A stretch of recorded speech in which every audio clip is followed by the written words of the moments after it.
in our custody who are let to go home to their relatives and come back. That is not done. You are not aware of any circumstances like that? It's no. But do you recall a situation, let me just refresh your memory. Do you recall a situation in 2015 where one Morris Asola Fadola was imprisoned, but he ended up by a report which was filed by Anas Aremia Anas that he wasn't in prison as he is supposed to be, but rather in his house? Do you recall a situation like that? Morris who? Morris Asola Fadola, one convicted fraudster who defrauded quite a few number of people abroad to the tune of several thousands of British pounds. Are you aware of that situation? Please, I am not. I'm not aware of anything. 2015, I'm not aware. 2015, Morris Asola Fadola. I know that report for a fact. I know that. But if you are not aware, let's continue, please. Convicted prisoner. A convicted prisoner, but he ended up, he wasn't in prison, but rather in his house. Which of our custodies? In some prisons, obviously. And he was let to be home. Or he was on discharge. He was discharged from the prisons. No, he was not discharged from the prisons, but rather Bonidina report, Mame. Please, you can continue whilst I get the report for you. Okay. Yes, so I am not aware of this particular thing you are talking about. It depends. Maybe if the person is a remand prisoner, he went to court and is asked to go home, we don't handle remand prisoners. But for convicted persons, as soon as we brought to our custody, there's what we call the remission system. We work out your sentence. And then one-third, you have to benefit from one-third remission system. At the appropriate time, you are asked to go home. And there are a lot of books to sign before you can leave the prison premises.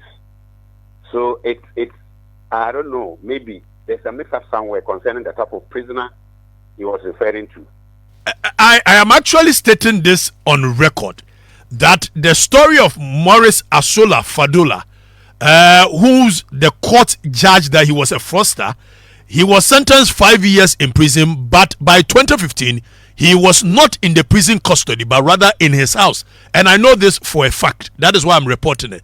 Now, it has been brought forth that another incident with regards to one Aseyete, who was actually put in prison custody by the courts of competent jurisdiction, but they ended up that he is not in prison, but rather in a hospital, a certain hospital in this country. Rich. Okay, the case of Aseyete, I heard it yesterday. But he was at the hospital. He was referred to the hospital and detained by the doctors, medical doctor. He had a condition and he was detained there. And the hospital is an extension of the prison once you are there, just like the courts. So whilst at the hospital, he's supposed to be provided with a 24-hour guard by the prison authorities, which normally happens. And in his case, the same thing happened. So are you stating that for a fact that in the case of Aseyete, there was custody prison officers that were taking care of him when he was at the hospital from May till today? Are you saying that on record? That's a fact. He came from Sawan prison and he was brought by officers.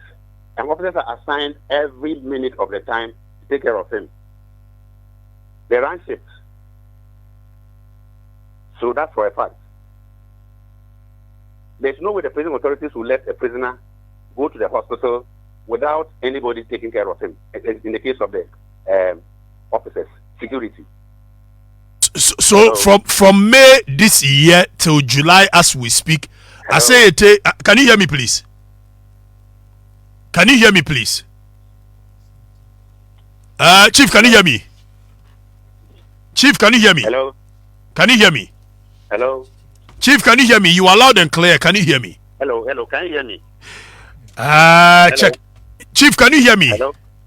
I can hear you now. Can you hear me? Yes, I can hear you. Yes. I am saying that on record. Are you saying there were prison guards where he was, and was it part of the arrangement that some of his relatives could go and visit him where he was residing? He was being put. Was it part of the arrangement? So as I said here, on record that prison officers were assigned 24/7 to any prisoner at any hospital anywhere. This is Angel Regarding this, 2.9. I mentioned earlier that anybody who leaves the prison premises and is at the hospital or the court, what happens to you at the prisons, the same happens to you at the hospital. Just at the hospital, we don't have the privacy for them that we have inside the prison. So if he's at the hospital and there's a need for him to be visited, it will be conducted by the prison officers right there. And we have terms and conditions and regulations for conducting the visit. So if at the hospital and there's a need for him to be visited, what are visits for? Maybe there are issues concerning money, medication, health, and relations are called to come and take the prescriptions for bring money. They can visit at the hospital. And then it's arranged quickly. Now, reports that we have, very concrete evidence shows that the wife and the kids were visiting him in not just a hospital, but he was actually in a place that is very luxurious and nothing, in fact, from all conditions, nothing showed that he was sick. Can you confirm to us what he was suffering from that made the prisons take the decision to take him to the hospital for more than 2 months? No, I won't be able to tell because medical conditions are supposed to be confidential. But then again, the prison officers are supposed to be aware of what actually kept him in the hospital for more than 2-3 months, right? Yes, he was referred there because already before he came, he had a medical condition. And when he got there, they had to detain him. And we will not be able to tell the doctor that the man is a prisoner, let him come back to prison. If he dies in prison, that's our problem. So the authorities, like in the court, the medical officer says, this man has this condition. And the time he underwent surgery or something, and there was a relapse. So from there, they even had to return to another person, a cardiologist. These are confidential things that shouldn't come to the public. So if that is what the medical authorities are telling us as prison authorities, that the person has to be detained at the hospital and taken care of, we can't say no to it. What we need to do is to provide the security that is needed at the hospital, which we did, as I indicated earlier. Now, what are some of the regulations that actually guides you when you are supposed to send somebody to the hospital? Is the person supposed to be chained to handcuffed to the bed whilst he is in hospital? Is that part of your policy? The policy is that when you go to the prison, for example, in the courts, they provide a place for prisoners who are come to appeal their cases. At the hospitals, we don't have that. So they might carve out a side room for you to avoid visitors from seeing you or other people, the public engaging with you. But most of them don't have that. So he is in the open world with other people. Ours is restrained in the bed, go out, not to be walking about because it's a prisoner. And this is where we keep telling the population, Ghanaian, that and did you do that? Was he restrained to the bed? Is that what you guys did, please? That is what officers are supposed to do. But was from your information, was that done? That is what they're supposed to do. If they didn't do it, they have breached protocols of our work. But that's what they're supposed to do. The reason I'm asking you that question is because I am reliably informed that he was actually not in the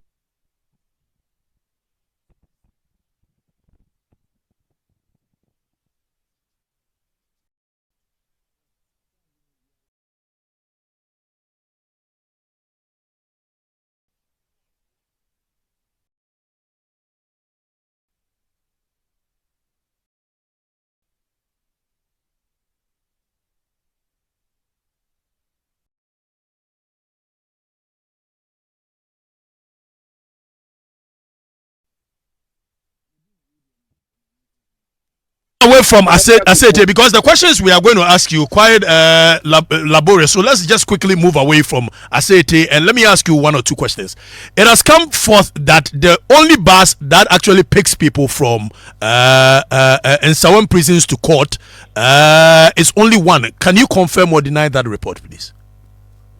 The only bus that picks people. I mean, we keep shouting at the rooftop that we lack a lot of amenities to work with us. And it's not even only buses or things. We say the prisoners are fed on 80 shares a day. Okay? And we need vehicles, we need space, office, accommodation for officers. All of this is not forthcoming. The last time I was on it, if the prisoner population is about 15,000 plus, officers are close to maybe 10,000. Let's assume that every officer has a child. If you add that, that's about 20,000. That is more. So we're talking about a region of 45,000 prisoner population, including officers. Don't we deserve a hospital? Because the hospital, what we are talking about now, is not being discussed because we are going to have a fitted hospital for prisoners across the country. If our counterparts can have in the police, as in the army, we are even more disadvantaged to the extent that we're not supposed to be in the public. Why can't we have them? So asking about a bus carry them, it's a non-starter. We don't have them to take them to court, to the hospital, to end up putting them in taxis and court runs. And that is still against the rights of the inmates and the officers. So you actually send certain prisoners to the court through public transport, that is Trotro and Okades. Is that correct? That is correct, because if you are supposed to take that man to court, produce in court, you don't have the means, and you'll be charged with contempt at the service. What do? You do the unthinkable. You have to think on your feet, and that is hiring either a court box or putting them in a taxi, which is common knowledge. Now, with circumstances of this nature, has there been any situation where someone tried to escape because you were not using the proper cars to transport them? Is there any circumstances like that? So, as I said, we restrain them. We have not had any attempted escape because our men are trained. And even when we get into the public transport, they also try to understand the situation we find ourselves in. So, I have not been able to come across any attempted escape through the public transport system. But that is not supposed to be the case. It's not supposed to be the case. We're supposed to have customized vehicles meant for prisoner transportation to and from the hospital and court. Now, you are telling us the challenges you are facing. What processes have you, as the Ghana prisons, gone through to be able to address these challenges? So, as I said, regarding the feeding of the inmates who is going to the 80%, the prison service has come out of its way, increase the production and farms across the country, as in maize, to supplement. I mean, my brother, you are aware that even the schools were closed down because of the food. We cannot close down the prison. We can't tell them to go home for holidays and come back when we get food. So we have to do our own thing by expanding the prison funds. And we solicited help. At least they gave us a tractor. We got 1 or 2 tractors from the government, Ministry of Agriculture, to add to our stock to continue to produce. So as we speak to you right now, we are showing our viewers both on Facebook and TV the current state of the prison's bus that carries people and the dilapidated state in which this bus finds itself. How are you able to cope with this? How does this happen? We are coping, as I said. You have seen the battle. So sometimes you break down the way, and you are forced to get down, look for other means to take them to. These are who you said they are criminals and they have to be away from society. Their lives are endangered. Our lives are endangered. The general public is endangered if it happens like that.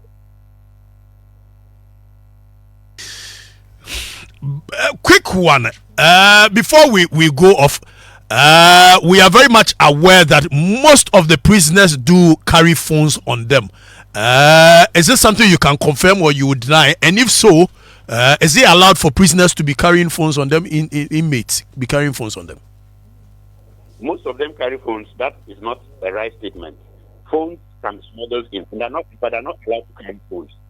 They are not allowed, but you are aware that they carry phones, inmates carry phones in there. I'm just trying to explain that. They are not allowed to carry phones. Some can have phones. There is new trafficking. We call it contraband. What is normal outside, not normal inside the prison. And there are several ways these phones are introduced into the prisons. Some is through the visitors who come, some through the inmates who go out to work. Then again, some through officers. In the case of if an officer is caught smuggling the phone in, drastic measures are taken against them. So we try to educate people when you are coming to the prison, and even somebody asks me, what did you give to my brother who is there? Don't think, just like it happens at the airport, it could be a drug, it could be a phone concealed in something. They have several ways of stealing. It could be a drug or phone, but I know very much aware that when things are brought to the prisons, it goes through certain rigorous inspections before it is sent to the inmates. So how do these things find itself into the prisons? Is it the case that some prison warders are either sleeping on their job or conniving with these people to do that? So, for example, if you put the chip of a phone inside soup or inside food, you need something like a scanner to be able to detect this thing. And the prison of the one about these scanners who just cry for long. You can't use your naked eye to detect these things. As I said, officers, if you compromise yourself and you are caught, you are going. Are there circumstances like that where officers are caught compromising themselves? Some have even been jailed. Okay, so situations like that do happen. Yes. Is that the reason drugs find its way into? Because we just spoke to one of the warders in secrecy, which we are not going to mention the person's name, obviously, but they tells us that what goes on in the prisons is an eyesore to the instance that people can actually sleep with their counterpart, their male counterpart, just because they want food. Are you aware of situations like that, please?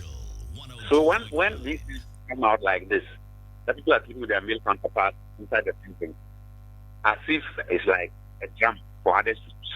I said the prison, when you get there, it's a miniature where you find everybody inside there. You have bishops, you have priests, you have lawyers, decent-minded people. They were at the wrong side of the law. But I don't expect you to think that people like that will lie down and supervise man-to-man engaging. People have their orientations. But it's not something that's sanctioned in the prison. The prisoner, when they even catch you doing it, before officers can get there, they try to lynch you. So to let it look as if it is something that is sanctioned, officers watch it, prisoners themselves watch it, this is not the case. Thank you very much for your time, Chief. You're most welcome.